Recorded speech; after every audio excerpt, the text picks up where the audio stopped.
The signal from the void, it didn't look like much, just a blip in the dark. But that blip changed everything. The red dust of Mars whispered against the reinforced windows of Outpost 7, caught in an eternal dance with the storm outside. The Martian winds howled like old ghosts, but inside the base, it was silent. Except for the faint hum of machines and the quiet click, click, click of Dr. James Miller's fingers tapping the console. He hadn't moved for hours. His coffee sat beside him, long since gone cold, like everything else he'd ignored since that signal had come in. 3 days ago, a pulse had appeared on the outermost array of their long-range, deep space monitoring grid. Nothing flashy, just a pattern barely above background noise. Most people would have dismissed it as static, a glitch.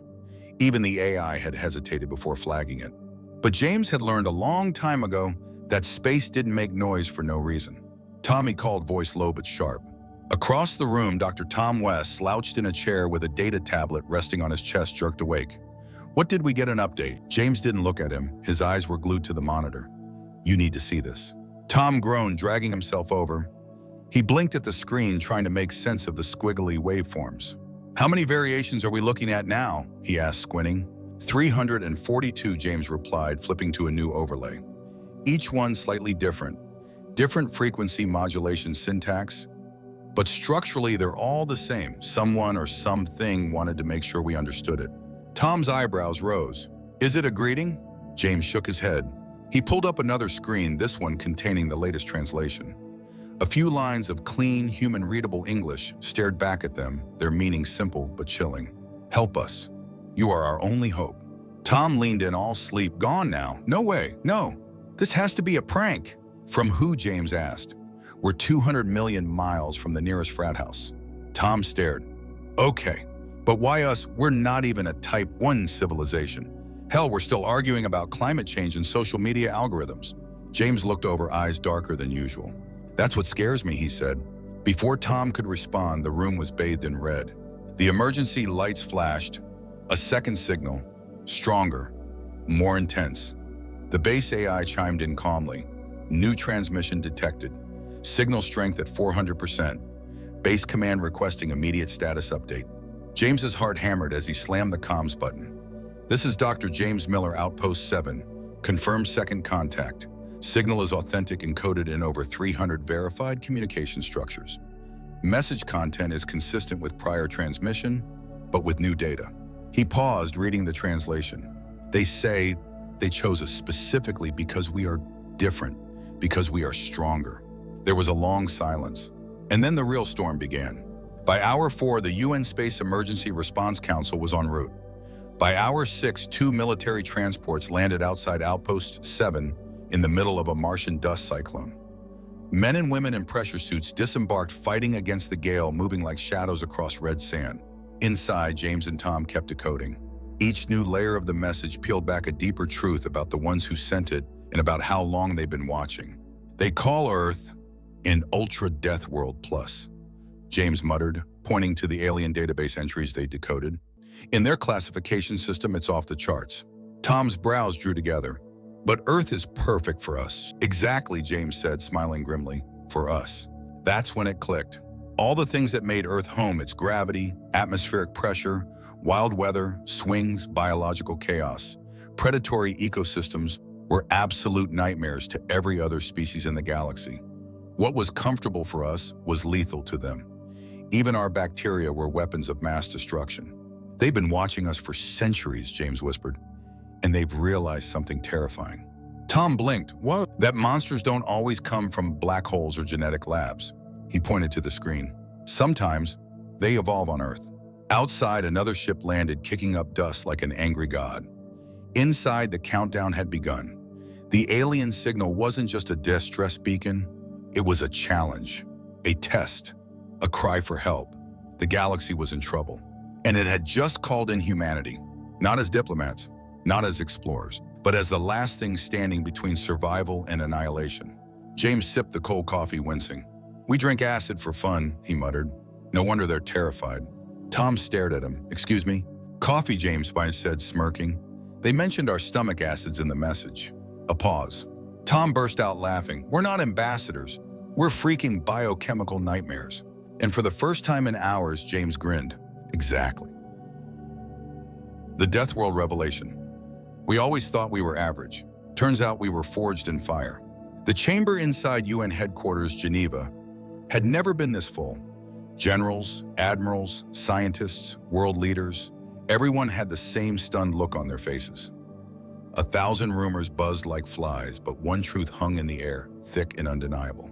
Humanity had been watched, cataloged, judged, and now summoned. Dr. James Miller stood at the center of it all, flanked by Dr. Tom West and a wall of data pulsing behind them. Live feeds from Outpost 7 satellite overlays, linguistic matrices, and one word translated into every major Earth language. Help! James took a breath. His voice was calm, too calm. 3 days ago, we intercepted an alien transmission. It has since repeated 342 times each version using a different method of communication. The intent was simple. They wanted to make sure we understood. He tapped a console. Images of alien worlds flickered across the giant screen. These civilizations have existed for millennia. They have ships that bend light and weapons that crack moons. And they're terrified. Not of us. He paused. They're terrified of what's coming, and they've asked for our help. A murmur passed through the room like a wave of static. Admiral Elena Jones, steel-eyed and sharp as ever, leaned forward in her seat. Why us, she asked. We're still struggling with basic spaceflight. Why not the Arcanan Syndicate or the Denari Empire? James tapped again. This time a different kind of image appeared, one far closer to home. Earth, rotating slowly, suspended in the void, looking serene. And then classified alien data overlays came online. This is how they see us, James said quietly. Ultra Death World Plus. The murmur stopped. Tom stepped forward with a metal cup. This, ladies and gentlemen, is water. He raised it. To us, it's refreshment. To them, it's a corrosive fluid, oxygen-rich, slightly acidic, enough to cause internal damage to most known species. Someone in the back chuckled, then saw no one else was laughing. James continued, their average planetary gravity is about 0.3 g. Ours is more than triple that. They live in stable climates with minimal temperature swings. We survive on a planet where deserts can boil you alive and polar regions can freeze flesh in minutes. Tom added, their immune systems are tuned to harmony, ours constant war. Every breath we take is a gamble, viruses, bacteria, spores. Our bodies evolved under fire. We don't just resist threats, we become stronger because of them. The hologram behind them changed athletes, marathon runners, weightlifters, soldiers, even children playing in mud. What we call Tuesday, Tom smirked, is a death sentence on most habitable worlds. A general near the front scowled. Are you saying we're biologically hostile? No, James replied. I'm saying we're optimized for survival in a hellscape, and the galaxy finally noticed. There was a pause as the data soaked in. James brought up another slide. These are their classifications. Paradise class, idyllic low gravity, perfect biospheres. Goldilocks, moderate danger. Death world survival possible with risk. Earth doesn't even fit. They had to invent a new category. Crucible world, James said. A world that doesn't just test life, it forges it. Tom tapped the console again. They didn't contact us because we're strong diplomatically or advanced technologically. They reached out because we're the only species whose entire existence has been a training montage for disaster. A sharp intake of breath came from someone in the diplomatic row. James nodded toward them. They said it themselves. They've seen our wars, our disasters, our diseases, our capacity for healing, our ability to rebuild. Every time we should have gone extinct, we didn't. We adapted, we learned, and we kept going. He paused, then pointed to the final section of the message only just decoded that morning. They don't see us as apes who made it to the stars by accident. They call us the children of the Crucible. The room went utterly silent. A voice trembling spoke from the back. What are they asking us to do? James didn't flinch. They want us to fight, with them, alongside them, against something they can't face alone. Tom added, they're offering to share everything. Technology, star charts, weapon systems. But more than that, they're looking for our insight, our instincts. They need us not because we're clever, but because we survive what they can't even imagine. Admiral Jones stood. They used to see us as monsters. James met her gaze. Now they see us as their only shot. By evening, the world had changed. Nations didn't argue, they acted. Every major government signed off on Operation Crucible. Military forces mobilized. Research centers activated protocols buried since the Cold War. Physicists, biologists, strategists. Every mind on Earth was now united behind one mission: leverage what makes humans dangerous into what makes them unstoppable. Tom watched from a rooftop as planes roared overhead, ferrying equipment personnel ideas. He sipped fresh coffee, grinning. You know, he said, for once, being the weirdest, meanest, most unkillable species on the block actually paid off. James stood beside him, watching the stars. No one ever saw us coming, he murmured. Tom smirked. They will now. First contact. They came in peace. Then they saw morning push-ups. The Enada Desert Flat, dry, brutal. Even by Earth standards, it was inhospitable. Temperatures hit triple digits before noon. Winds kicked up sand like razors. But this was where humanity had chosen to host its first official contact with the Galactic Council. Why? Because if you're going to meet aliens who think your planet is uninhabitable, you better show them what you call comfortable. 3 massive landing zones had been carved into the sand. Military convoys, scientific teams, armored medics, and tactical drones surrounded the area. Satellite uplinks buzzed overhead. All eyes, literally the entire planet, were watching this. Standing at the heart of the storm was Ambassador Robert Reed, flanked by Dr. James Miller, Dr. Tom West, and a dozen hand-picked specialists. James checked his readings, ETA 90 seconds. Tom wiped sweat from his brow. If they don't melt on re-entry first. Up in the sky, 3 shapes broke through the clouds, not the sleek, shiny ships Hollywood had promised. These things looked like bunkers with engines. Thick stubby covered in shielding that shimmered against Earth's radiation and atmosphere. They're not here to win beauty contests, Reed muttered. James grinned. They're here to not die. The ships landed with slow precision, kicking up cyclones of sand. Everyone braced. The dust swirled. Then, stillness. Nothing happened. For 10 long minutes. Then the comms chirped. They're requesting time to adjust their environmental suits, the technician said. 20 minutes, Tom repeated, to brace against this. He gestured to the breeze barely ruffling the tent canvas. Apparently, James said, our atmosphere is like hydrochloric soup to them. Finally, with a hiss of pressure and mechanical clicks, the hatches opened. Out stepped the galactic delegation, 3 towering figures encased in reinforced exosuits thicker than bank vault doors. The suits moved slowly, deliberately, like deep-sea divers under crushing pressure. Welcome to Earth, Ambassador Reed called out, his voice amplified. There was a pause, then in perfect English, filtered through harmonized tones, the lead alien responded. We thank you for enduring our arrival. This world is remarkable. Tom whispered, that's alien, for this place is a death trap. James chuckled. As they talked, a young Marine lieutenant just behind the receiving line dropped to the ground and started doing push-ups. No one paid it any mind. He was just doing morning PT. Except the alien stopped mid-sentence. All 3 suits turned in unison. Is he applying repeated gravitational stress? Voluntarily, the lead delegate asked, genuine alarm in their voice. The lieutenant, confused, looked up. Yes, sir. Just warming up. Then, as if fate wanted to troll the entire galaxy, he switched to one-arm push-ups. The aliens froze.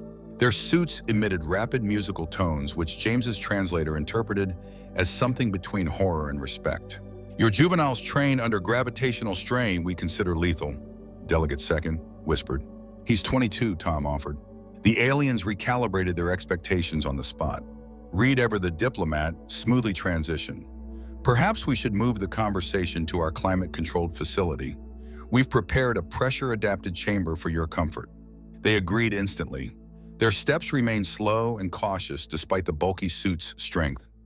As they entered the chamber, a gust of desert wind picked up and blasted sand into the air. The aliens flinched, shields deployed. One nearly fell. What was that? Delegate First cried. Wind, James said deadpan, a light breeze. Tom helpfully added, 3 miles per hour. Welcome to Earth. Inside the chamber slowly stabilized the environment to a more tolerable level for the aliens at least. Humans were sweating. The aliens finally relaxed, relatively speaking. And then came the coffee incident. A technician walked in sipping from a standard mug. The alien sensors screeched.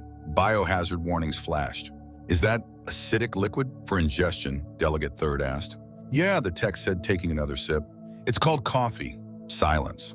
Tom leaned toward James and whispered, So, do we tell them about hot sauce or just let that bomb drop later? But it wasn't just coffee. Over the next hour, the aliens watched a doctor measure someone's body temperature and nearly panicked when they saw the reading. "You function at 98.6 degrees," Delegate Second exclaimed. "That's nearly boiling." "You should see us with a fever," James quipped. Everything about human physiology stunned them. Blood acidity, muscle density, endurance. Even the fact that human guards could stand for hours without rest was unthinkable to them. Eventually, Delegate First addressed the elephant in the room. "This is why we need your help. The enemy we face lives in conditions worse than this. Conditions that make this world seem gentle." Reed nodded slowly. "And you think humans can survive there?" Delegate First corrected him. "No, we think you're the only ones who can fight there." Back outside, the lieutenant was now jogging laps in the sun, shirt off, sweat pouring. The aliens watched in silence. James crossed his arms, watching them watch humanity. They thought we were the weak ones. Tom nodded, and now they're wondering what kind of hell breeds creatures like us. For a moment, nobody spoke. Then Tom added, "And we haven't even shown them Florida yet." James laughed. "The aliens didn't. The enemy of the stars. They weren't afraid of us until they met something that made them come running." The briefing room beneath the Pentagon was cold, silent, and lit by the eerie glow of a hologram that filled the center of the space like a storm cloud frozen in mid-motion. Delegates First, Second, and Third stood together, still armored in their triple-reinforced exosuits, despite the room being custom-modified to their preferences. But even now, behind layers of shielding and translation tech, their body language screamed unease. The hologram flickered, an image resolved. A cloud of crystalline structures drifted through space, twisting, expanding, devouring. Dr. James Miller stared at the display. "What am I looking at?" Delegate First spoke. "They call themselves nothing.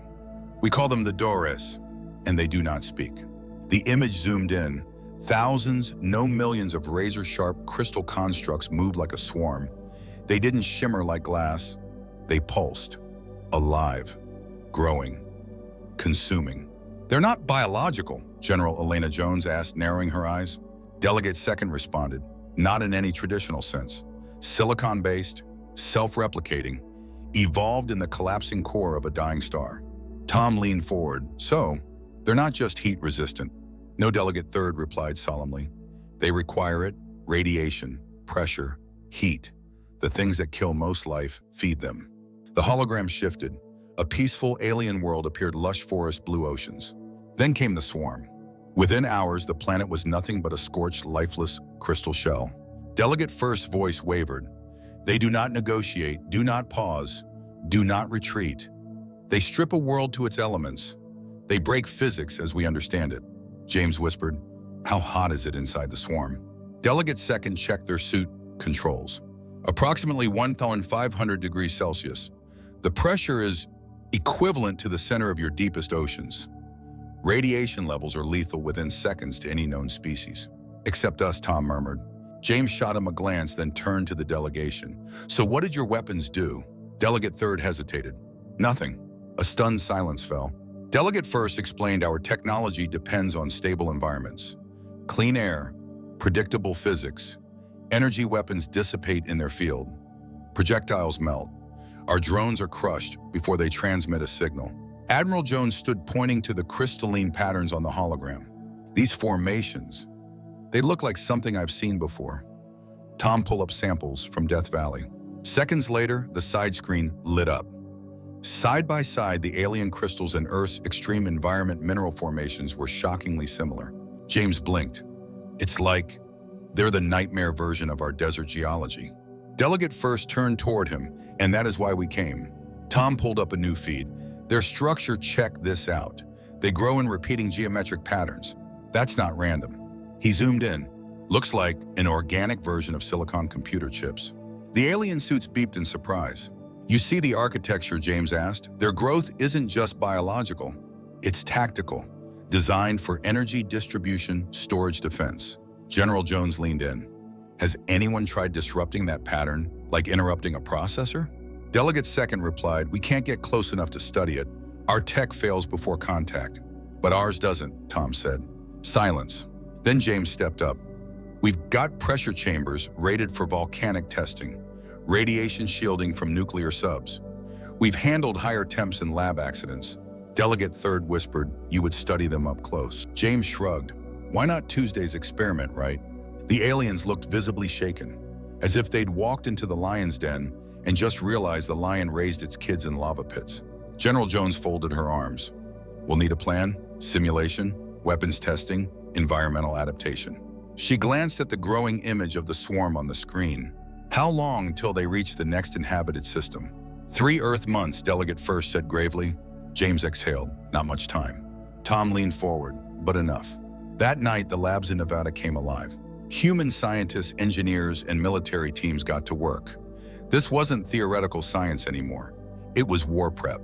And humanity didn't just fight, we engineered war. Fusion scientists began adapting plasma containment fields into weapons. Volcanologists suggested methods to fracture heat-grown structures. Deep sea teams started reverse engineering pressure suits. Combat veterans offered insight into endurance under pain and fatigue. Delegate First watched from the observation deck. These people, they murmured, are building weapons in an environment we couldn't even survive for minutes. Delegate Second added, they move casually in pressure levels that crush us. They sleep near materials we classify as lethal. And they call it Science Class. Delegate Third finished almost in awe. James stood beside them, watching technicians haul in a crystal sample encased in a magnetic field. He sipped coffee again and smiled. You asked for help, he said. We're giving you war. Forged in fire, they saw the apocalypse. We saw a lab experiment. The Nevada testing complex had always been extreme, a place designed to simulate the worst Earth had to offer. But now it was being pushed beyond even those limits. What used to be a geothermal research lab had been converted into something far more ambitious, a crucible for weapons armor and tactics designed specifically to fight the Doras. Inside, the temperature was high enough to melt lead. The air shimmered from heat distortion. Magnetic fields hummed from every wall. At the center of it all sat a containment pod, inside of which floated a sample of crystal shard pulled from a collapsed colony. To alien eyes, it was a death sentence. To human, it was a challenge. Dr. James Miller stood in the observation room, sweat on his brow, clipboard in hand. Next to him, Delegate First looked like they were struggling to remain standing even inside a suit designed to handle pressure equivalent to Earth's ocean trenches.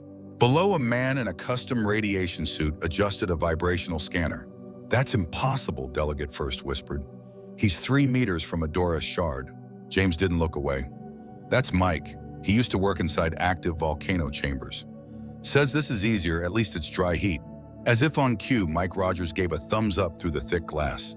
His voice came through the speaker. Getting clear feedback. These things respond to sonic frequency ranges in the 10 kHz band. Vibration disrupts their structural cohesion, just like piezoelectric materials. Delegate First translation tones glitched. You mean they convert pressure into energy? Yes, James nodded. But they're also vulnerable to the wrong frequency. Shake them the right way, they crack. Delegate Second stepped forward. We never got close enough to even try this. Tom West entered with a tablet in hand. That's the difference. You tried to study them like a civilized species. We studied them like miners study rock slides and divers study volcanic vents. He showed them schematics, new weapons in development, thermal lances based on geothermal tech, sonic disruptors tuned to crystal resonance, and get this, plasma cutters reverse engineered from lightning behavior. Delegate Third blinked. You're building tools out of natural disasters. James smirked. No, we're weaponizing everything Earth ever threw at us and using it as training. In an adjacent chamber, human soldiers moved through a combat simulator designed to mimic Doris territory. The heat was punishing, pressure brutal, visibility near zero. But they pushed on sweat, dripping bodies straining. And they weren't just surviving, they were thriving. General Elena Jones walked in, eyes scanning the training footage. They've shaved their endurance time down by 40% this week. No heat stroke, no psychological breakdown. A technician turned to her. Ma'am, we also adapted our submarine pressure systems into portable field armor. They're handling 5 times the gravity load expected near the Dora swarm. Jones gave a rare nod of approval.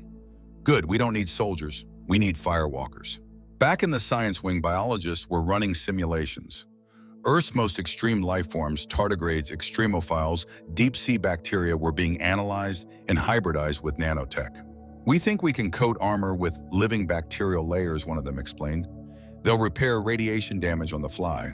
Delegate Second nearly dropped their tablet. "Your species casually merges biology and engineering," James shrugged. "If it works, it's science. If it doesn't, it's a prototype." Even more shocking were the medical trials. "Our immune system is already more aggressive than anything they've seen," Tom explained. "We're tweaking it to handle Dora's radiation with cellular-level repair mechanisms." Delegate Third's suit beeped. "That's not adaptation. That's weaponized evolution." By the end of week 2, the prototypes rolled out. Sonic disruptors the size of rifles, thermal spears that generated bursts of heat equal to volcanic eruptions, magnetic field grenades to destabilize crystalline growth patterns. In the hangars, the first spacecraft refits were complete. They weren't pretty, they weren't sleek. They looked like floating tanks covered in armor plating, pressure seals, radiation baffles, and modular weapons bolted to every inch. Admiral Jones walked the deck of one refit cruiser, the USC Thunder. A technician briefed her hull is plated with uranium-reinforced ceramic. Engine shielding reinforced with magnetic vortex fields. Weapon modules integrated for environmental flexibility. Jones nodded. "How's it fly?" The tech grinned, like a drunk rhino in a hurricane, but nothing else will survive out there. That night, James and Tom stood on the observation platform watching drills under Mars-level pressure simulations. Around them, humanity was transforming, not just technologically, but mentally. Gone were the diplomats and scientists talking about first contact. What remained were engineers of war born from chaos, raised by adversity, and now staring down the greatest threat the galaxy had ever faced. Tom sipped his coffee. "You know what I love?" James grunted. "What?" "We turned survival instinct into interspecies superiority." James nodded. "And we're just getting started." Behind them, alarms blared as another successful weapons test rocked the test field. The aliens stared stunned. They had brought their plea to Earth, desperate for help. And what they got was a species that had made hell its home. Battle in the Crucible. They expected us to hold the line. We broke theirs instead. The Centauri system was silent. A cold, harsh void stretched around the staging zone like a frozen battlefield, waiting for death to arrive. And death was coming. Floating near the outer asteroid belt was the combined defense fleet, a patchwork of alien ships glimmering with energy fields and sleek design hovering at a safe distance. And then there were the humans. Their ships didn't glimmer. They radiated menace.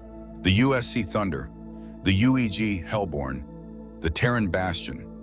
No curves, no elegance, just thick, jagged hulls bristling with magnetic cannons, thermal dispersers, and sonic warheads. Like floating bunkers built by maniacs who knew they'd be flying into a furnace. On the bridge of the USC Challenge, Admiral Elena Jones stood like a statue forged from iron. "How long?" she asked. James Miller, now officially Chief Science Officer of the fleet, didn't even look up from his instruments. 10 minutes. The swarm is coming in. Right on schedule." Behind him, massive displays showed telemetry updates, crystal readings, rising radiation levels, spiking temperatures near the swarm approaching lava core intensity. Tom West leaned over. "They're not even trying to flank, just bulldozing straight through." Jones smirked. "Good, let them."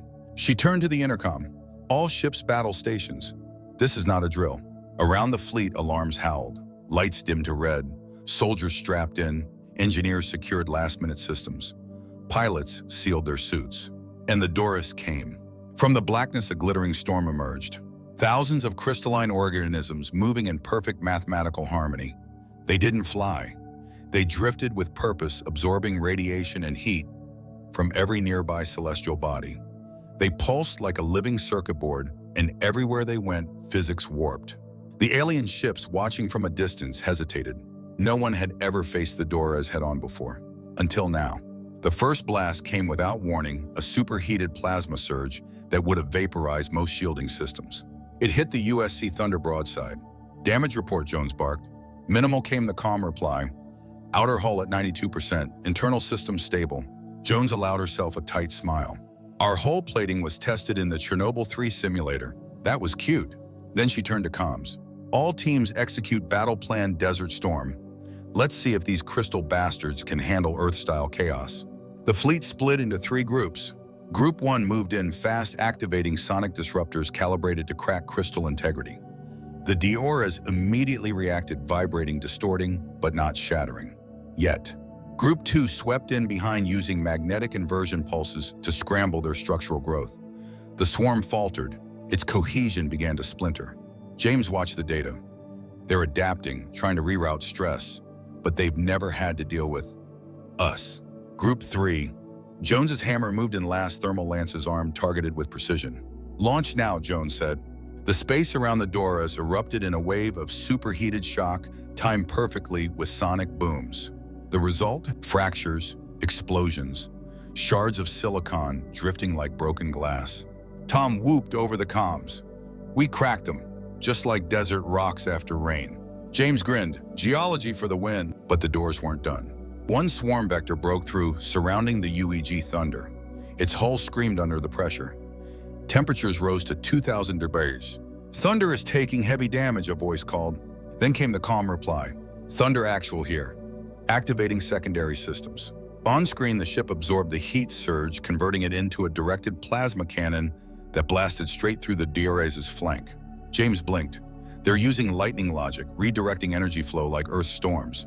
Tom laughed. We built a spaceship that fights like a thunderstorm. Suddenly, James shouted, look at the pattern. They're trying to anticipate our attacks, predicting fire timing. Jones didn't wait. All ships switched to randomized attack vectors. No pattern, no predictability. The fleet fragmented into wild, erratic motion, each ship attacking from different angles in different ways. No rhythm, no logic, just brute chaos. The Doras stuttered. Their perfect formation shattered under the onslaught. Even their adaptations failed, because they'd never evolved for chaos. They'd never needed to. For 6 hours, the humans fought, sweating, rotating crews in and out of pressurized chambers, fighting in armor so hot it glowed, commanding ships that burned radiation like fuel. Alien observers safe from a distance watched in silent awe. They had expected humans to hold the line. Instead, they watched humanity burn through it. By hour 7, 60% of the swarm had been neutralized. Jones stood tall, watching debris fields drift across the void. They're pulling back, she said. Break formation, pursue with caution. The doors were retreating. The galaxy's worst nightmare had been bloodied for the first time, and they were running. Later, as damage reports filtered in, Tom sat next to James' helmet, off face drenched in sweat. Not bad for our first fight. James nodded. We brought Earth with us, all of it. Jones entered the room, a datapad in hand. The alien sent a message. Let me guess, Tom said. They're shocked we lived. No, Jones replied, eyes gleaming. They're shocked we won. From survivors to teachers, they thought we were born to endure. They were wrong. We were born to lead. It had been 1 year since the Battle of Centauri. The place where humanity didn't just survive the doors, but fought and outlasted them. And now the same world that once sent desperate messages for help was sending students. The Nevada desert, formerly a furnace in the middle of nowhere, had become the heart of the Galactic Defense Academy. What used to be a scattering of bunkers and launch pads was now a sprawling complex of hybrid facilities, mixing earth, steel, and concrete with alien alloys and adaptive architecture. But the conditions hadn't changed. If anything, they'd gotten worse, because humanity wasn't going to make this easy. Dr. James Miller stood in the observation tower watching through reinforced glass as a group of alien cadets collapsed inside the gravity training chamber. One by one, their limbs buckled under the pressure. A technician called out 15 minutes before first collapse. That's a new record for the Denari species. James raised an eyebrow. Impressive. Last class dropped in 6. Beside him, Dr. Tom West sipped his coffee, still scalding, still dangerous by galactic standards. At this rate, we'll have them doing jumping jacks in 5 years. James smirked. Let's aim for push-ups. They watched as human instructors moved through the room, helping the collapsed cadets to recovery stations. No one was hurt, just overwhelmed. Earth gravity, Earth heat, Earth pathogens. The full Crucible experience. In another wing of the academy, military instructors barked orders as alien recruits trained in combat chambers set to simulate the conditions near the Doras' spawning fields. Heat cracked the air, radiation monitors ticked, oxygen was thin, and through it all, human veterans moved easily, demonstrating how to fight through fire, pain, and fatigue. Remember, one sergeant shouted, "Your suit isn't your protection, it's your second skin." You want to live, think like a Terran, move like a Terran, hurt like a Terran. An alien cadet raised a trembling arm. "Sir, I think I'm dying." The sergeant snorted. "Then you're halfway to learning how humans get out of bed." In the command center, Admiral Elena Jones stood before a galaxy-spanning map. Red dots marked former Doris infestations now reduced to drifting crystal shards. Green markers indicated newly constructed, Terran-designed defense stations stretching across 11 systems. A technician turned to her. The last swarm fragment near Delta Crucis has been contained. 0 casualties. Jones nodded. Deploy teams for site salvage and prep the nearest academy branch for incoming cadets. We're opening new enrollment. Ma'am, the technician asked, what if they don't make it through the Crucible? Jones didn't blink. Then they weren't ready for the galaxy we live in.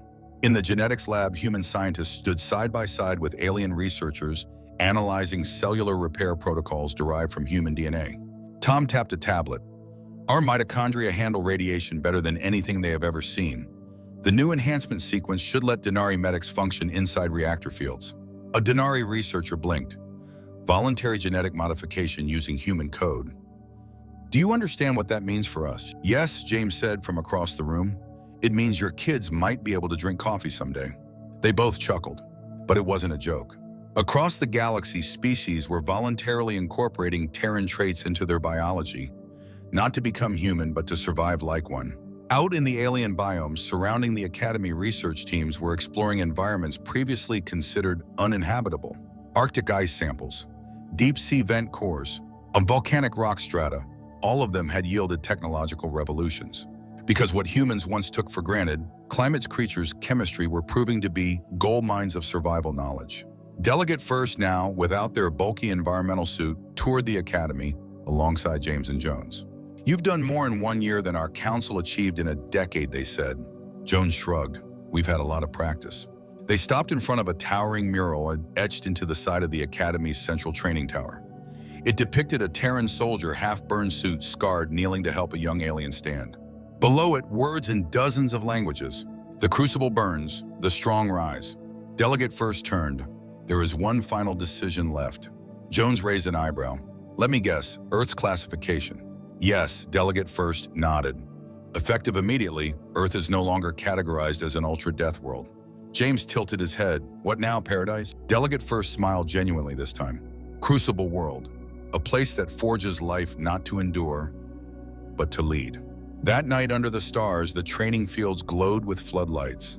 Human instructors walked among alien cadets, correcting stances, offering water, urging them forward. Some collapsed, some cried, but all of them kept trying. And from the top of the tower, James watched it all unfold. Tom joined him, tired but smiling. From monsters to mentors, he said. James nodded. We didn't just show them how to fight. We showed them how to become something more. And out there in the blackness of space, on planets yet untouched, among enemies yet unknown, the galaxy slept a little easier. Because it knew humanity was no longer alone, and the Crucible had become a school. The children of Earth, they came looking for help. What they found was hope forged in fire. The sunset over the Nevada desert was brutal and beautiful, just as it had always been. Waves of heat shimmered off the dry earth as alien cadets staggered through their final obstacle course, weighed down by environmental suits, fatigue, and sheer gravitational torment. But they pressed on, because now they understood what this world meant. This was Earth, and Earth did not coddle survivors. It forged leaders.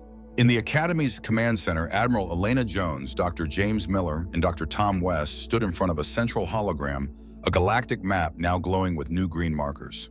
Each marker was a Terran-designed defense station operating in conditions too harsh for traditional civilizations. Each one held crews trained in Earth standard pressure, radiation, and chaos. James gestured to the newest green dot. Another station came online near the Oryx belt. No incidents. The Denari are adapting faster than we thought. Tom smirked. Turns out all you need to handle high radiation storms is some Terran mitochondria and a bad attitude. Jones didn't smile, but her tone softened. And discipline. Don't forget that part. They turned as the doors opened. Delegate First entered, dressed not in armor, but in a tailored pressure-modulated robe, human-influenced design adjusted for Earth's pleasantly lethal conditions. Have you prepared the announcement? Jones asked. Delegate First nodded. The Council has ratified the classification. It is official. James raised an eyebrow. So what are we now? A super hell world? Delegate First smiled. Worse. You're a Crucible world, a designation reserved for planets that produce life, not just capable of survival, but of thriving where others fall. Tom whistled. Fancy way to say Earth is the galaxy's ultimate boot camp. No delegate first corrected, it's more than that. They activated the central projector. A file appeared labeled The Message.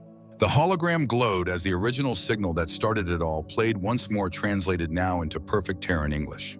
To the species known as humanity. You are not like the others. You were born in fire, shaped by pressure, tempered by chaos. We feared you, but now we understand. You are not monsters. You are the children of the Crucible, and you are what this galaxy needs. James didn't speak. He didn't need to. They all stood in silence, the weight of those words finally settling into history. Across Earth, celebrations erupted. Not fireworks, no one had time for that. But something far more powerful. Respect, unity, recognition. Alien representatives walked Earth's cities without full environmental suits for the first time, guided by human hosts. Tourists visited Death Valley not in fear, but to train. New colonies were planned based on Earth biospheres. Human architects were commissioned to design the next generation of planetary habitats.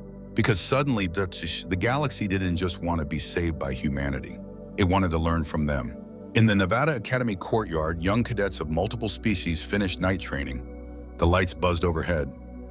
The air was hot, dry, and unkind, but none of them complained. A Denari cadet wiped sweat from their brow and turned to their instructor. Is it true, they asked, that humans used to run in this heat? For fun, the instructor, a grizzled Marine named Rodriguez, chuckled. Kids, she said, we used to wrestle alligators and call it Tuesday. The cadet stared. Rodriguez just patted them on the shoulder. You'll get there.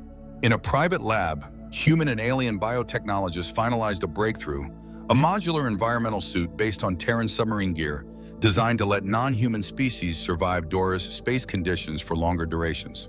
Tom pointed to the readouts. These will allow 45 minutes of sustained exposure. That's a full combat rotation. James added, and with the updated nanite coating, we can regenerate up to 60% of crystal damage trauma in less than 90 seconds. Delegate Second, watching from a nearby console, simply shook their head. You turned pain into progress, death into design. We turned Earth, James said, into a blueprint. Later that night, Jones, James, and Tom stood atop the central tower looking out across the academy. Ships came and went, lights flickered like stars on the ground. The wind was hot and dry, merciless as always. And yet, it felt like home. Remember when they first called us barbarians, Tom said. Jones grunted. They weren't wrong. James smiled, but they forgot one thing. What's that, Tom asked. We brought the whole damn forge with us. Down below, alien children ran through a sandstorm obstacle course. Their laughter echoed between blast walls. A new generation was rising. One forged not in paradise, but in the crucible of Earth.